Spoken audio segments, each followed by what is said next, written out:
सिर्फ सब अरसा हुआ हमने आलमी सियासत पर गाह नहीं दौड़ाई। इसकी वजह ये थी कि हमें मकामी तौर पर बहुत से चैलेंजेस का सामना था।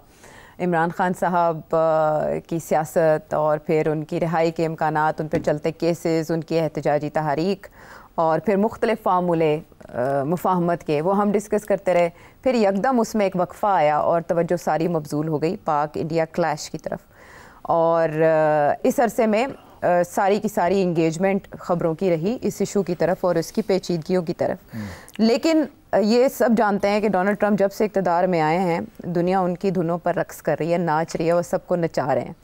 क्रिटिसिज्म का भी उन्हें सामना है, लेकिन इसके बावजूद अपनी पॉलिसी से हटे नहीं। और बात है कि इलॉन मस्क हट गए, वो आपने जो प्रेडिक्ट किया था। क्या ख्याल है, ज़रा प्रेडिक्शन चलाएं फिर उसके बाद बात की तरफ आएँ जो मैं चाह रही हूँ। आदा चलाएं जी।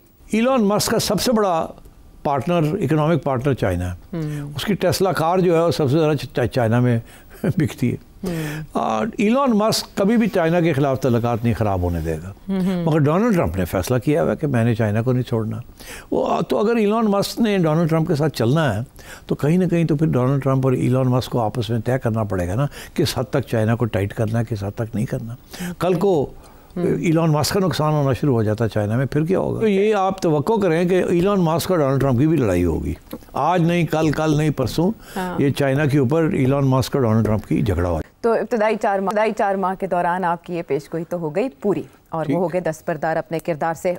आई डोंट नो उनको और किरदार मिलता है या नहीं मिलता, लेकिन मैं आऊँगी बुनियादी मसले की तरफ। बहुत से मिडल ईस्ट का उन्होंने विज़िट किया, सवाल उठ रहे हैं आपसे, लोग जानना चाह रहे हैं चाइना के साथ उनके मामलात कैसे। वो अपनी जगह हम हैं, लेकिन हमारे पर्सपेक्टिव में अगर बुनियादी तौर पर हम देखें तो वो पाक इंडिया तनाज़ा था, जिसमें यकदम डोनाल्ड ट्रंप की एंट्री हुई। जो पहले इससे गुरेज़ां थे, वो किनारा कश थे कि ये खुद ही सुलझा लेंगे, वो यकदम आए। आपने उसका रीज़न भी बताया कि क्या वजह हो सकती है, बट जिस तरह से वो क्रेडिट ले रहे हैं सीज़ फायर का, वो इंडिया को खफा किए हुए है। यहाँ तक कि वो आंखें चुराते हैं, दामन बचाते हैं इस पर जवाब देने से भी कि जी यूनाइटेड स्टेट्स में था। ये जयशंकर साहब का जवाब है। मैं आपसे ये जानना चाहूँगी कि डोनाल्ड ट्रंप ने क्या सोचकर भारत के हवाले से ये रवैया अपनाया जो उनसे एक्सपेक्ट नहीं किया जा रहा था। उनका इत्तेहादी है भारत, और माजी में जितने भी सुदूर आए उन्होंने भारत को हमेशा खुसूसी दर्जा दिया है और उसको साथ रखा है, उसको बहुत सी रियायतें दी हैं। लेकिन डोनाल्ड ट्रंप ने ऐसा नहीं किया। इसकी क्या वजूहात, क्या ग्राउंड हो सकता है आपके ख्याल में, और इसके नताइज क्या होंगे सेठ साहब? डोनाल्ड ट्रंप, इंडिया पाकिस्तान, जी जी, सब हैरान हो गए थे कि डोनाल्ड ट्रंप ने 2-3 चीज़ें की। एक, ये इंडिया पाकिस्तान के दरमियान हाइफन डाल दिया, मतलब है कि एक एट पार लिया है। इसके बावजूद कि इंडिया उनका स्ट्रेटेजिक पार्टनर है और पाकिस्तान नहीं है विज़-वी द ग्लोबल पॉलिटिक्स चाइना के बारे में। India is part of quad, और नरेंद्र मोदी सारा वक्त यही कहता है कि हमारी स्ट्रेटेजिक रिलेशनशिप है विद अमेरिका। तो पाकिस्तान की तो कोई स्ट्रेटेजिक रिलेशनशिप विद अमेरिका के साथ अब नहीं है।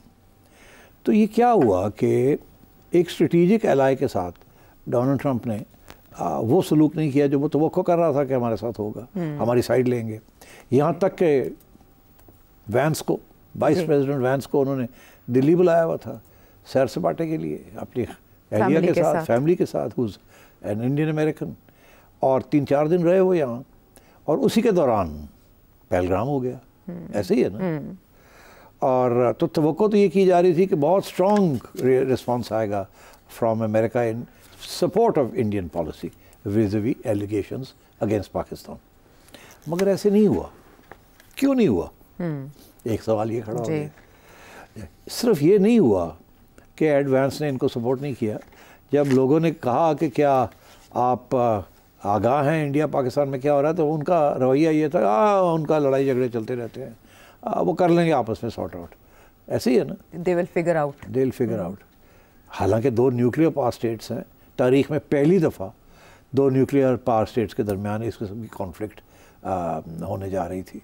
तो क्यों नहीं, Y didn't America step in and support India? क्यों नहीं किया? हाँ, आगे चलें। फिर सवाल एक और खड़ा होता है कि फिर डोनाल्ड ट्रंप साहब कहते हैं कि सीज़ फायर मैंने कराई है। कमाल हो गया। और सीज़ फायर की अनाउंसमेंट वाशिंगटन से होती है before even India and Pakistan can say कि ये टाइम है जी। मैंने खुद जब देखा कि डोनाल्ड ट्रंप कह रहा है कि 4:30 बजे इंडियन टाइम, 5 बजे पाकिस्तान टाइम, ट्वीट करके कि seize fire will come into effect, उस वक्त तक तो सोचा भी नहीं था किसी ने। इसीलिए it came as a shock to India कि ये इंडिया पाकिस्तान ने मिल के क्यों नहीं अनाउंस किया।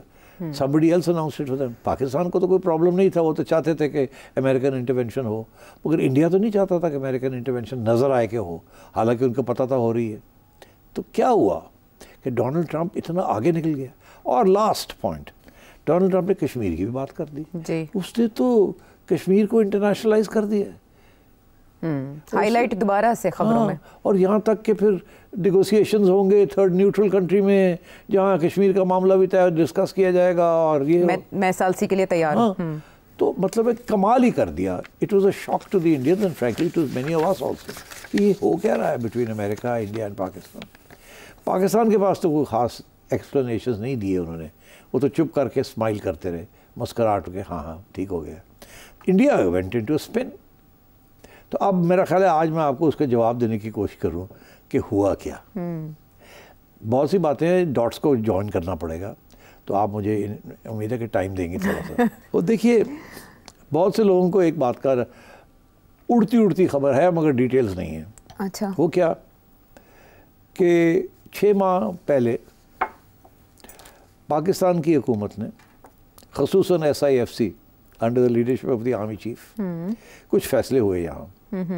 उनमें से एक फ़ैसला ये था कि लॉबिंग फर्म्स हायर करनी है। डोनाल्ड ट्रंप आ गया और डोनाल्ड ट्रंप को घेरना है हमने, और लॉबिंग फर्म्स हायर की जाएँ। हर लॉबिंग फर्म को मुख्तलिफ स्ट्रेटजी बताई जाए कि ये टारगेट आपका, ये टारगेट आपका, ये टारगेट आपका। ये होमवर्क आराम से चुप करके SIFC में ये हुआ, जिसमें finance ministry was involve, prime minister was involve, not naturally the army cheap and his team were involve. अच्छा। तो उसमें इन्होंने 4 या 5 लॉबिंग फर्म्स हायर की for a total consideration of over $3.5 million. ठीक। अच्छा। उनमें से हर फर्म को मुख्तलिफ ऑब्जेक्टिव दिया। एक फर्म को कहा कि आपने कांग्रेस के साथ राब्ते में रहना है। अच्छा। और ये जो हमारे खिलाफ एंटी डेमोक्रेसी बिल पास हुआ है कि उसको आपने उन लोगों को न्यूट्रलाइज करना। एक फर्म को कहा कि आपने वाइट हाउस में घुसना है और वाइट हाउस में हमारी लॉबी बनानी है। एक को कहा स्टेट डिपार्टमेंट के साथ काम करें। एक को कहा कि डोनाल्ड ट्रंप के बिजनेस एसोसिएट्स हैं उनके साथ रब्ता करें हमारा, एंड सो ऑन। और उन्हें बताएं कि SIFC जो है will open up doors for American investment. मगर सबसे अहम बात ये थी कि जो सबसे लीडिंग फर्म थी वो एक साहब है, उनका नाम है स्टीव विटकॉफ। वो उस वक्त डोनाल्ड ट्रंप के स्पेशल एडवाइज़र थे और roving ambassador Steve Witkoff. Okay. Steve Witkoff की एक कंपनी है जिसका नाम है वर्ल्ड लिबर्टी। ये company, Steve is a real estate investor, इसीलिए उनके तल्लुक है डोनाल्ड ट्रंप के साथ। Donald Trump is in the real estate business.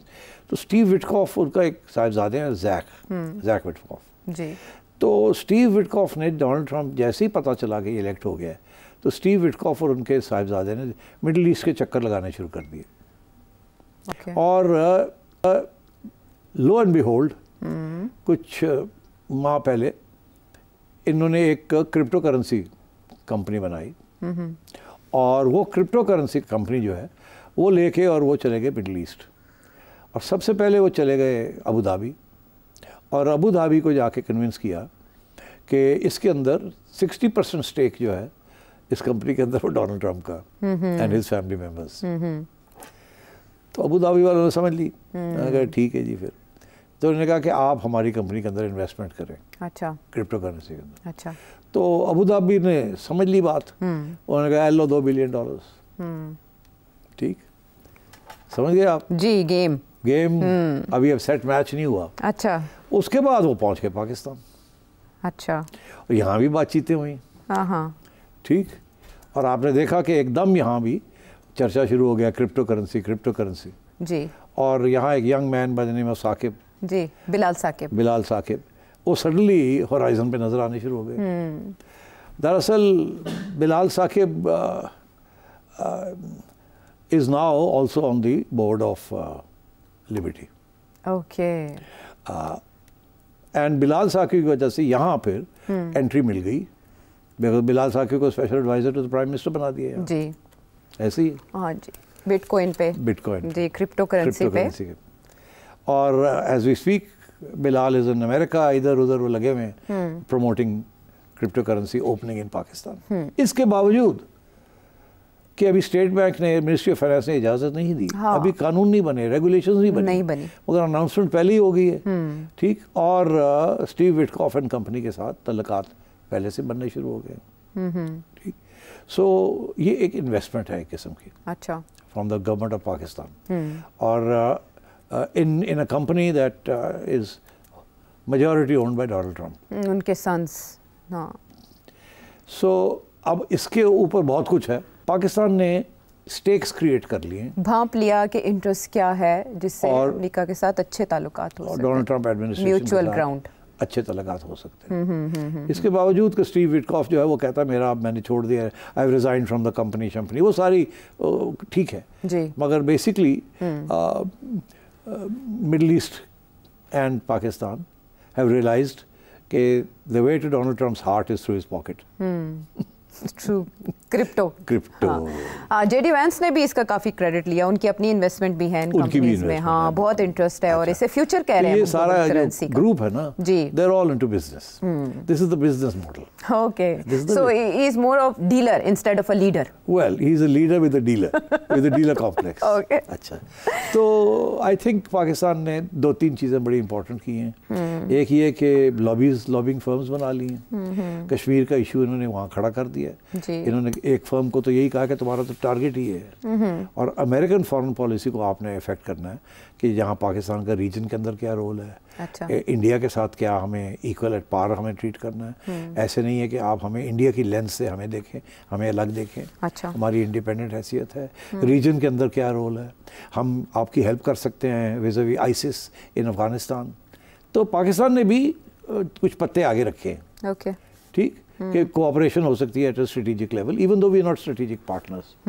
Basically ये है कि जी इंडिया के लेंस के जरिए हमें मत देखिएगा, ठीक। तो long and short of the story सिर्फ ये 5 लॉबिंग फर्म्स जो काम कर रही हैं वहाँ, ये प्रीएम्प्टिव स्ट्राइक कैसे आप, it's a strategic preemptive strike by Pakistan in the field of diplomacy.